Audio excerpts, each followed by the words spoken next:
Welcome to another episode of the CPG Guys podcast.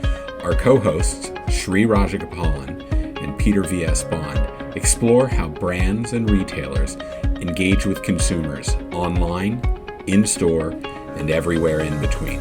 And now, here are Sri and Peter. Hello and welcome everyone to this episode of the CPG Guys podcast. I am known as the closer CPG guy and I love to discuss branding, direct-to-consumer, omni-channel retail, P&Ls, connected commerce, retail media, and marketplaces. My co-host, sometimes known as the pinch hitter CPG guy, an expert at digital shelf content, retail success, customer data, insights, and loyalty, is unavailable today, but we'll say hello to him regardless. Mr. Peter Bond, love to you. Hope you feel better and you're doing awesome. And before we get to our guest, I want to remind our audience that all of our content, including our series on profitability that featured last fall, our women's leadership series where we had female leaders feature on the show here, the month of October 2020, where Peter and I were able to donate $8,000 to the Susan G. Komen Fund, and our founders series, which is ongoing in the first half of this year, 2021, can easily be found by simply going to cpgguys.com. But wait a minute, folks. There's even a Fresh 4 on Instagram on Sunday evenings at 8 o'clock Eastern. And that Fresh 4 is basically the 4 hot newsworthy topics in the retail and CPG industry that we get in partnership with our friends at retailwit.com. And you can find it on LinkedIn as well at 8 p.m. EDT on Sundays. Our show's content is driven by you, so do not hesitate to give us your feedback on what you want to hear more about by simply going to ratethispodcast.com/cpgguys. You can leave us a rating and review on the Apple platform. It's not me, it's Peter. He loves the number 5, so feel free to use that for the star figure. We do appreciate the direction and join our LinkedIn growing family by simply going to linkedin.com, go to the search bar, type CPG Guys, pretty straightforward, and hit the follow button or the plus button that says follow next to it. Thank you so much for engaging in our polls from time to time. Collectively, all of this helps us shape who comes to the show, the topics we talk about, and the transformation in our industry. Our topic today is, of course, with a company on a mission to do a digital grocery marketing solution even better and keep pumping it to be the best in the industry. As more consumers buy groceries online, brands and retailers need new and innovative ways to engage with shoppers. Their contextual commerce approach to shopper marketing extends your brand's reach amongst ready-to-buy consumers outside of the retailer environment. Reaching grocery shoppers online has never been simpler, actually more doable at scale.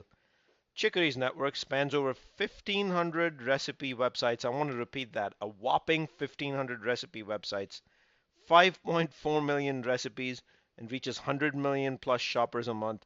I should have used the word whopping thrice over there. Recipes is it? Chicory-powered recipes reach the primary grocery shopper in the household as they plan their purchase. So what we did is we launched a 3-part series in partnership with the team at Chicory. Something like immortalizing your brand in a meal solution by making it a solution way. Do you like to do that? We're talking about an engaging experience at scale that instantly connects you with your target consumer with a solution mindset. And of course, our first episode that has already aired was with the co-founders Uni and Joey. And guess what? One of our guests for the second part of the series is Mr. Joey Petracca himself, who has decided to come back to us, and the VP of Sales. Welcome, Joey, as the co-founder, and Meghan as the VP of Sales. How are you both today? Good, doing well. Happy to be here. Yeah, doing great. Thanks so much, Sri. Thank you both for joining us on the show today. Joey, as one of the co-founders, before we get to the questions, would you mind giving our audience the quick summary of Chicory's business, including where people can find you, Meghan, or find Chicory on the website? What's the best way to get in touch with you folks?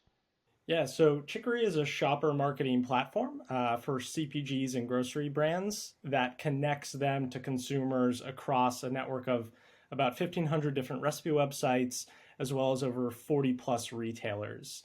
The best place to find us is definitely our website, which is chicory.co.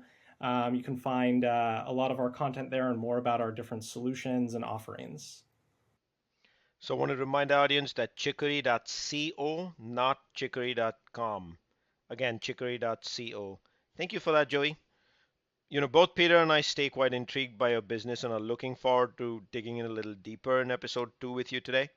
So let's jump right in to the questions that we've prepared for you. And I'll start with Meghan. Meghan, I trolled you on LinkedIn. Congratulations. And I found you had quite a career with Valassis before you came here. What brought you over to Chicory? What was the white space that intrigued you to come over to Chicory? And once you got here, what is your mission that you're trying to deliver for the consumer? Yeah, so I was with Valassis for quite a few years. Towards the end of my tenure there, I was exposed to a number of acquisitions and got to spend some time, with companies in the startup tech space and really fell in love with the culture. When the opportunity to join Chicory was presented to me, frankly, I was really intrigued by this new exciting technology. Frankly, I fell in love with the media solution after selling programmatic for a long time. Really fell in love with the idea of something that was so contextually relevant, very straightforward. I also love to cook. I follow a ton of food bloggers on Instagram and Pinterest, and so personally, I was, very connected to it just from a consumer standpoint. So for all those reasons, I made the jump, and that was about 2.5 years ago, a little bit longer. And since then, really, my mission has been to continue to build a high-performing sales team. It's really about, bringing these solutions and, this shopper marketing platform to brands throughout the CPG industry, not just food brands, but also, several non-food brands. And so, in our attempt to build the sales team, it really is about, bringing the solution to different brands and driving sales across different retailer partners. Meghan, it'll almost be unfair if I didn't ask you where you said you love to cook, so do I. What is your favorite item you like to cook? It's so hard to answer this. So I dabble in Whole30, if you know what that is. I'm not great at it, but so a lot of what I cook is in that arena. But over the winter, I perfected a vegan baked potato soup that I am extremely proud of.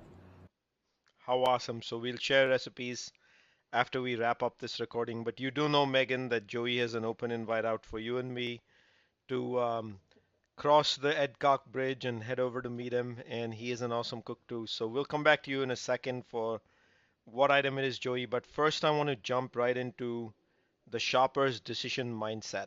So obviously, the purchasing decision for the shopper these days is no longer made only at the physical shelf. Can you speak to expanding the shelf to digital and how contextual commerce actually plays into that expansion into the digital shelf? We have a rule here on the show, Joey. You have to decompose what contextual commerce means first. Yeah, so I basically think about this from two different ways. So one, what are the retailer or add to cart moments online that are now branding or awareness or really content moments? And two, what are the traditional branding or awareness moments online that can actually be retailer or add to cart moments? So I think you see, the former in a lot of conversations about the PDP, and how the PDP, isn't just a checkout moment anymore, but it's a branding moment as well. It's a full funnel. It provides marketing. But where contextual commerce starts to come in is that the opposite is also true, right? So there are a lot of moments online that we as marketers traditionally treat them, as pure brand awareness or brand equity moments that really can and should be connected to a retail moment. Or an add to cart.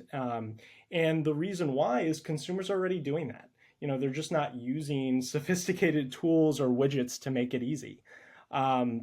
Essentially the act of building a basket online is happening all the time, right? So people are adding, subtracting, and adjusting their lists. There's no moment when someone is sitting down and saying, okay, it's list building time. We all know this, we do it every single day. And so then the next question is, what are the moments then that most inspire us to adjust our list? And how do we make it really easy for those moments to go from that moment to add into the list? And that is contextual commerce at its most basic. So it's the connection between the right contextual moment or the moment of inspiration and the retailer to simplify that path to purchase. And I think, what this process or this concept enables for brands is a couple clear things. So one, it enables brands to essentially have a D2C strategy without having a D2C backend. Because they can connect their products for purchase across lots of digital touch points, including their own website or social channels or the network, of sites that we work with, for example. And also as a consequence, these tools, it gives brands a wealth of first-party data and insights around content and shopping behaviors. And with everything going on with CCPA, iOS 14, having a path to first-party data, having a path to these deep customer insights is more important than ever. Thank you for that, Joey, especially for the eloquent explanation of contextual commerce. I heard a very important word in there, D2C, one of my favorite topics or areas. But I heard you very clearly say this is the beginning of D2C light, aka D2C without the infrastructure. And brands can actually get to the end zone by getting to the lower funnel part of the ecosystem here by actually getting in touch with y'all with Chicory. But I'm pretty sure, Joey, not every brand is working with contextual commerce, and many aren't actually doing shoppability the right way. I'd love your opinion on, what are the ways one shouldn't be engaging in shoppability in this ecosystem of physical and digital, especially on the with both of them converging and digital leading. Yeah, that is a really big and important question. And I think, there's a lot of excitement going on right now. COVID has obviously rapidly accelerated e-commerce adoption in the United States. And a lot of these tools and solutions and companies like Chicory that felt maybe futuristic, 18 months ago, they're here and there's a lot of them and there's shoppability is everywhere, right? And I think, when I think of kind of mistakes or how to approach it wrong, the first thing that stands out is this rush to essentially put shoppability everywhere. And, indeed, I think this strategy opens up a lot of customer insights and opportunities. But there are a lot of questions around, actual conversions. And I think essentially having a quality user experience. So if I look at it from a consumer perspective, if I'm on CNN.com or reading something similar, am I really going to click on a display ad and go through that purchase funnel to shop? Maybe, maybe not. And even through contextual targeting, an article about Oreo production on Business Insider or something like that isn't going to be the right fit to display shoppable ads for Oreos because readers aren't in that shopping mindset. So the key is finding the right context to integrate shoppability. Where does it make sense and where can you drive actual conversions, not clicks? Of course, for us, we think that context kind of starts with recipes outside of the retailer experience, obviously. 80% of shoppers literally translate items and recipes onto their shopping list that they use while making their purchases. And recipes are 61% more likely to inspire a shopper to try a new product than the item being featured or on sale at the retailer. Some really big numbers there.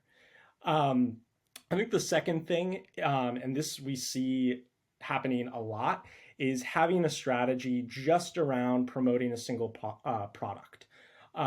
So the way that people buy groceries online is through a solution mindset. And so everything we do as marketers in this space needs to approach the consumer from that lens. So for example, if I'm buying boneless, skinless chicken breast, I'm not just buying that. I'm buying dinner on Tuesday night, right? Like that's the concept. That's why I'm purchasing. And so this is the way that people buy, but it's not always the way that we market to them.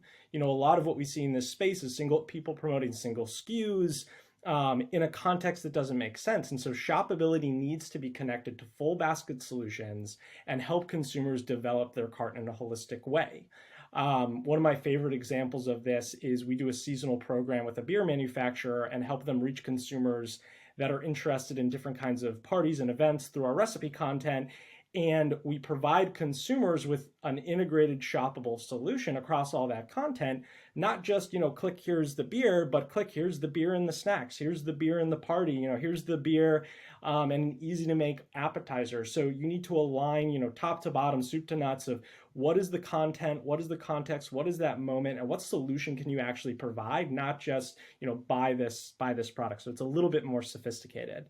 And I think the last thing, just real quick, is partnering with providers that don't have retailer relationships. So from our perspective, there's an inherent connection between shoppability and the growth of retail media.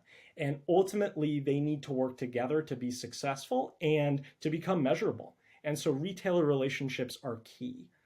We also know that the direct API-based relationships are more effective in terms of conversion and providing a quality user experience. And so that's why, for the past 2 years, one of the first things we did when we were building the business and getting a lot more serious and growing is establish a retailer group whose sole job at Chicory is to build deeper, longer lasting relationships with our retail partners. Because if you want to innovate, if you want to do things in this space, you can't just use an open API. You have to form a relationship with that retailer to actually grow, to build, to innovate together. They're key to all of this.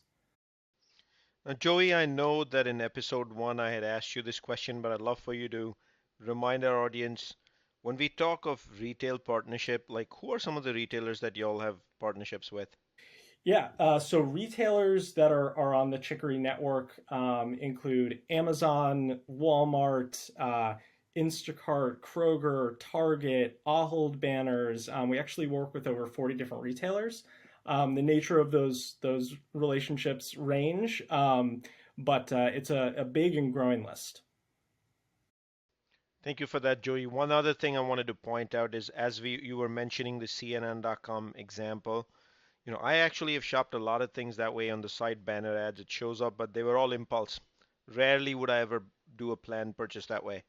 But even the nature of that advertising now, with the with the set of privacy changes coming in Google, Facebook, etc., I don't anticipate seeing a ton of those ads anymore in the future years. So even more, it kind of gives rise to the need for contextual commerce being narrower and a little bit more. The whole concept of recipes coming together with contextual commerce seems a lot more attractive to me than trying to drive impulse only.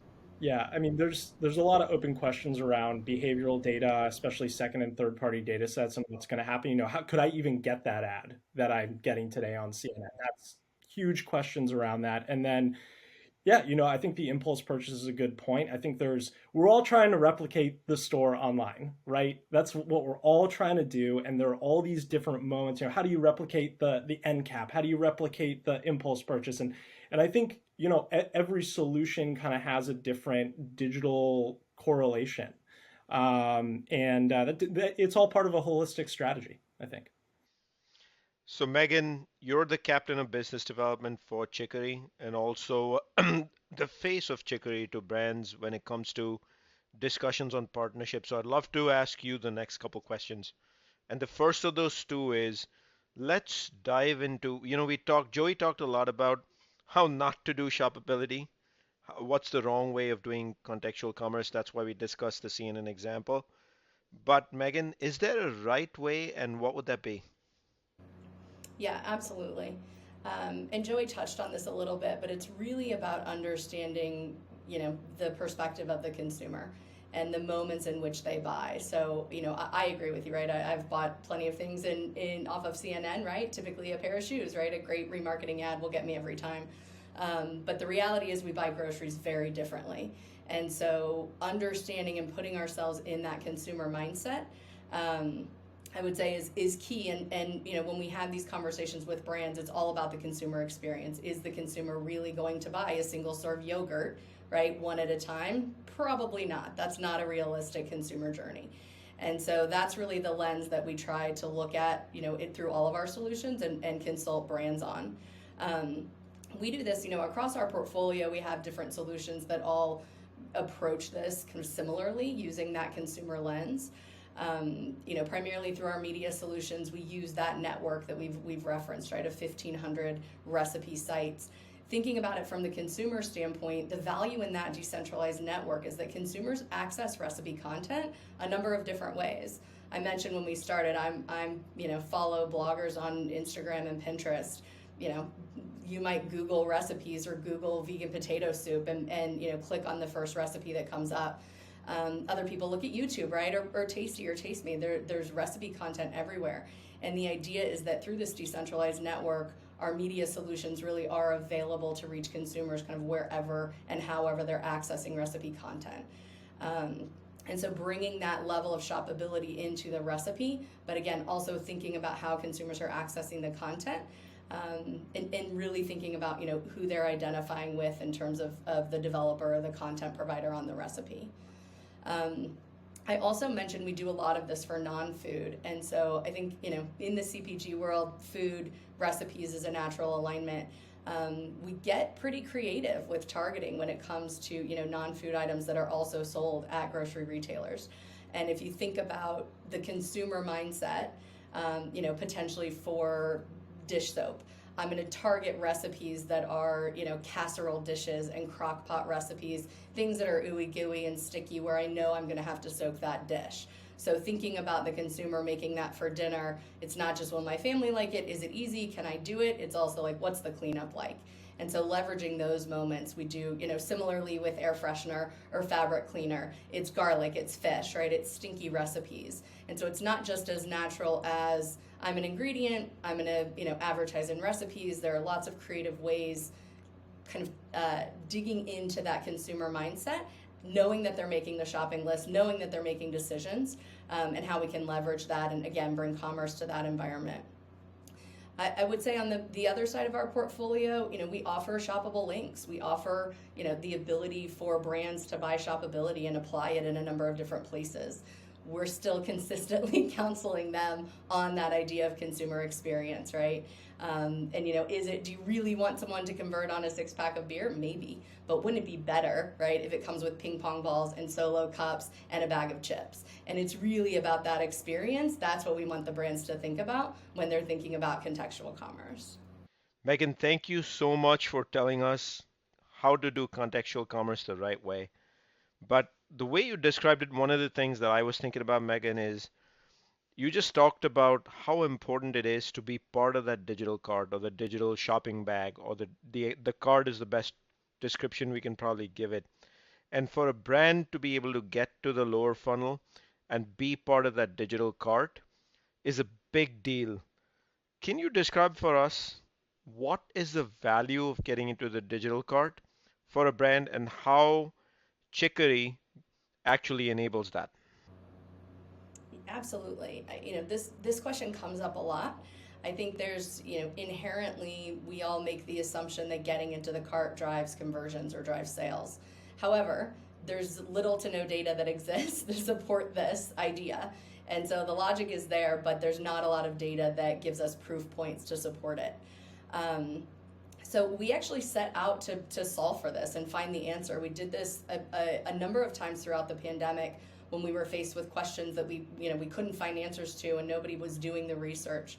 And we really, we went to consumers. So we surveyed about 1,000 consumers through a third-party survey company and asked them what happens. What happens after you add products to the cart from an ad, from a recipe, from different environments? And, not unsurprisingly, I guess, we learned that, roughly 46% actually will convert on those products and choose that like BOPUS pickup, right? So buy online, pick up in store. But that the opportunity to convert digitally saves them time and energy in terms of resources, in terms of going to the store and doing the physical shop. Roughly 44% choose, they convert online and then they choose delivery. So understanding those different, conversion channels, or the conversion channel, I guess, is online, but the delivery channel was also important. And then the other, we also found that 30% or so actually will add products to the cart and then take their phone into the store. So they prefer to do the digital shop, they prefer to do the pick out their own items, but they use that digital cart as the shopping list. And so these are great stats. However, where this led us to fully understand is really the value of omnichannel. And so we can talk e-com all day long. We can talk, the value of getting something into the cart. The true value there is omnichannel conversion. And I think Joey said it earlier, this is one piece of the overall puzzle for, brands to give more connectivity to consumers. I will say one other statistic that we learned throughout this survey quest to find more information is that 80% of shoppers, pick up what they bought in prior weeks and repurchase. And so the idea of being first to basket or getting that position in basket, if you can get the conversion, significantly increases lifetime value. And so that I think was very eye-opening for us in understanding that just kind of pick up from last week or pick up, same brand, same quantity, same everything. And so that's been incredible learning for us as well. Awesome. Obviously, Megan, listening to you, getting into the cart is so important, especially for the stickability aspect. If the brand makes it all the way through a checkout, the list is auto-created in most cases, and that's where it all begins. So, Joey, let me ask you an interesting one over here, which is, wouldn't most recipes be brand agnostic unless it's hosted on a brand site? And so, how do digital recipes connect brands to shoppers in that kind of scenario? Is it really the case that you're on 1,500 plus recipe websites and you can just open up the door and just a plethora of opportunities across the board for a brand? What's the making of the sauce over here? How you get there? And no pun intended, man. Yeah, so that's a good call out. Essentially, we work with two different types of recipe providers. There are CPG partners that own their own websites or their own recipe hubs, and then there are publishing partners of ours, which range in size from small food influencers to major food publications like Delish or Taste of Home.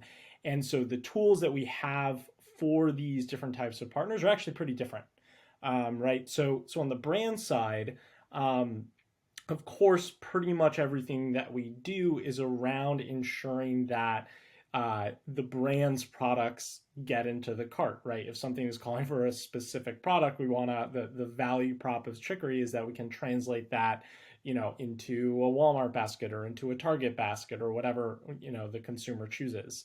On the publisher side, though, the vast majority of content is unbranded. So the only way really that a brand in the current way things work gets to be, the butter that's called for, across every single cookie recipe during the holiday season, is if the brand pays, the publisher to create content for them, right? In influencer marketing, this would be the classic sponsored post, right? You're paying for an influencer to make a cookie recipe for you, and they're going to call out your brand. So the way that I think about Chicory is actually, and to answer your question, Chicory is almost doing the exact opposite of that, right? In a couple key ways. So instead of having content creators make content specifically for your brand, which is valuable and drives certain KPIs, there's no doubt about it. But instead of doing that, we're able to get brands into existing editorial content automatically. And we're able to do that in two ways. One is through our contextual media. So this is a little bit of what Meghan has been talking about, but what we call our in-recipe ad placements or Chicory Premium. So across this network, like cookies and butter, we can have anytime that a recipe calls for butter, automatically insert essentially a little widget that calls out your butter brand, right? Across all of this editorial content. And if somebody makes a recipe tomorrow that happens to go viral, maybe it's a small food blogger, but their recipe goes viral because it gets picked up, in these different social channels, your brand is there. You didn't have to pay for a post and hope that it went viral or hope that a bunch of people saw it. You're automatically there because there's that contextual alignment. And that's from a media lens. The other thing that we're just starting to experiment with is how do we integrate a brand end to end through that entire shopping journey? And so what I mean by that is across that network, there's also the shoppable recipes solution. And so we're experimenting with ways for brands to gain essentially share of cart across our shoppable recipe network. So prioritizing an advertiser's product for a particular ingredient when a consumer uses our shoppable recipe tech. And the way that works and how fundamentally our technology works is those integrations with the retailers, right? So relying on those retailer APIs to be able to select, the appropriate products for that recipe, but then also allow the brand to participate in that. right? Essentially allow the brand to participate in that search of, when I search for butter, what's the brand that's going to get returned? What's the first thing that's going to get into my cart? And so there are a lot of ways that we either currently have or that we're experimenting with brands to have them participate. But the value all goes back to, how do you take advantage of all of this unbranded content that exists out there to get your brand into that conversation with the consumer? Fantastic explanation, Joey. I love that.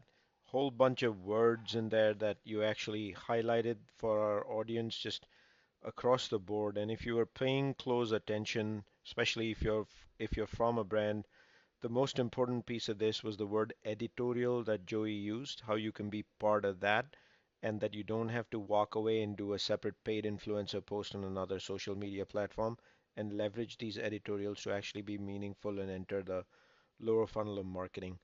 So let's talk about your brand partners. And so let me ask Megan, when a brand chooses to partner with you and actually engages in this activity of going into contextual commerce all the way down to the lower funnel with Chicory, what can they expect back from you?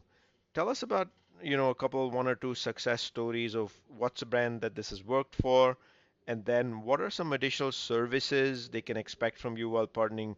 Joey's used the word retail media, no pun intended, very contextually today for this episode, and as well as other analytics, what kind of 1P data they can expect back from you. Give us a scope. What happens in a partnership? Yeah, absolutely.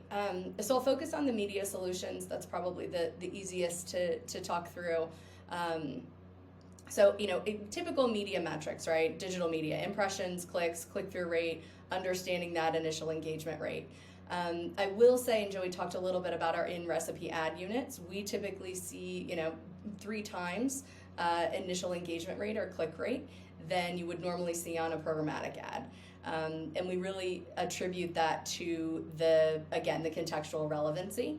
I'll jump back to metrics, but as part of all of our media campaigns, we also build all of the creative for the brands. And so that's included as an added value.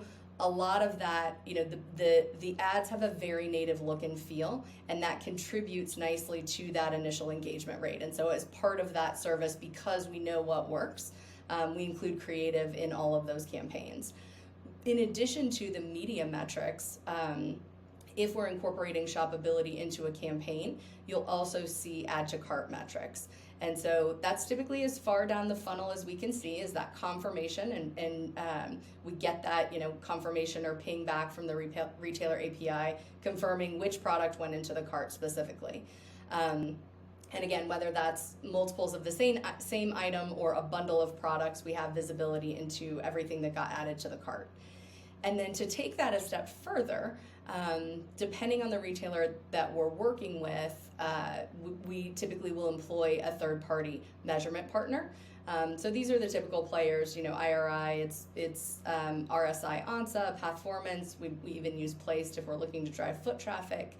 And then with some of our retailer partners, we actually have unique relationships where we actually use the retail partner to leverage their own loyalty data to perform that sales measurement analysis for us.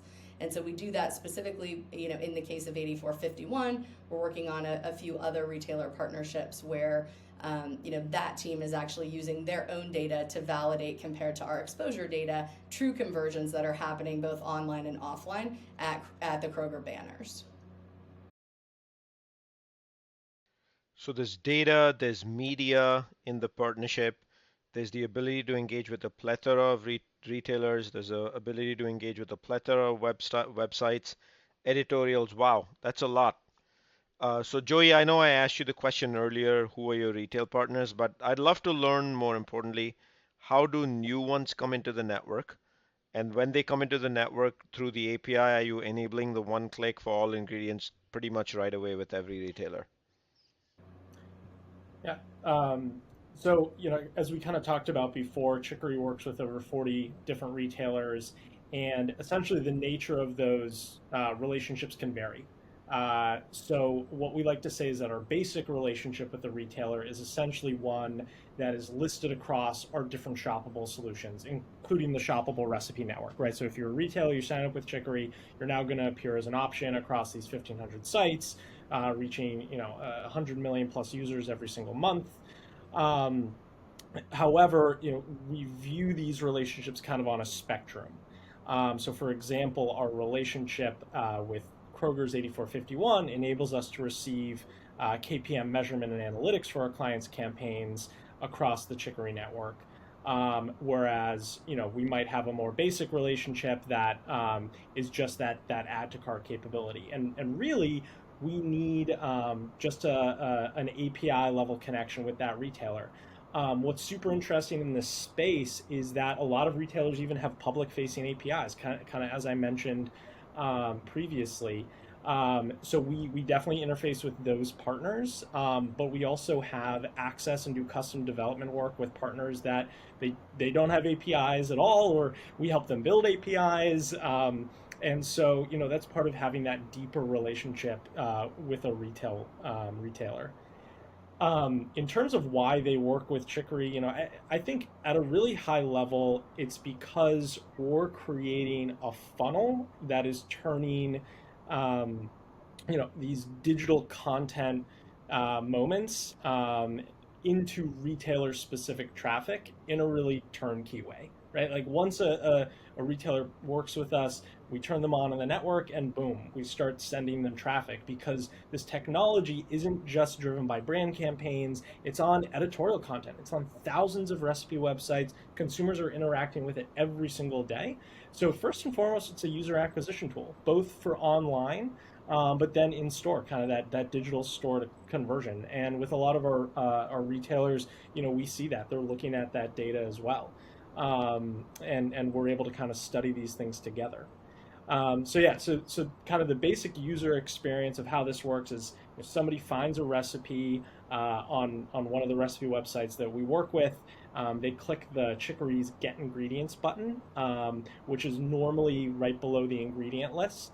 The consumer then selects the retailer, and then depending on the retailer's authorization process, you can either end up at this point with the items in your cart, or you might have to log in or authorize Chicory or something else. So actually, for better or worse, the ultimate user experience is in many ways driven by the retailers themselves.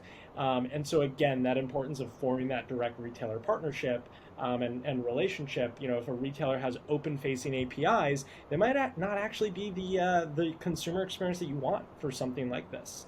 And so you have to work really closely with that retailer to talk about your use case and how your use case is different, right? And I think that's something that's missing with a lot of folks in this space. And again, it just highlights the need to work really closely with those retailers because we're an extension of the store. We're only as good as their websites as the APIs that they have, and so we spend a lot of time paying attention to that and working with them, and in some ways, proving to them that why they should, make their user experience better, maybe. And it's a really great opportunity because it's a huge source of innovation for us.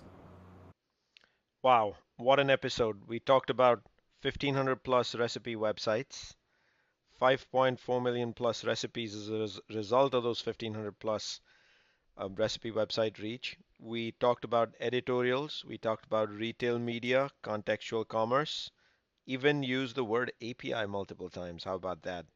Because it's always fun to connect ourselves with tech terminology. But the bottom line, Chicory's ability to connect a brand with 100 plus million shoppers a month, I think that is the single most important learning that I have for the day. So I want to remind our audience all of our content, you can find it easily on cpgguys.com. And do leave us your feedback. The best way to do that is simply go to linkedin.com, go to the search bar, look for the CPG guys, join our growing organic family on LinkedIn by simply hitting the follow or the plus button once you find us on LinkedIn. Meghan and Joey, thank you so much for making time to be on the podcast today. And Meghan, I will request you to remind our audience one more time how they can find you and how they can find Chicory and engage with y'all. Yes, yeah, you can find us at www.chicory.co. It's CHICORY.co. There's great content there, including that omni-channel survey that I mentioned and included some stats. But we do have a lot of case studies online as well, so feel free to check us out there. Thank you so much, Joey. Thank you so much for being on this episode. Thank you, Thank Shri. you. I want to remind our audience that this is part two of a three-part series that we have partnered with Chicory on. Of course, part three will appear next month, and part one appeared in the previous month, and that was with both the co-founders. Please do take a moment to go and listen to what Joey's fantastic explanation back there of what contextual commerce is and how brands can leverage the, especially moving from the upper funnel to the lower funnel. I call it connecting capability to outcomes. Thank you so much, and folks, we will see you soon on another episode of the CPG Guys.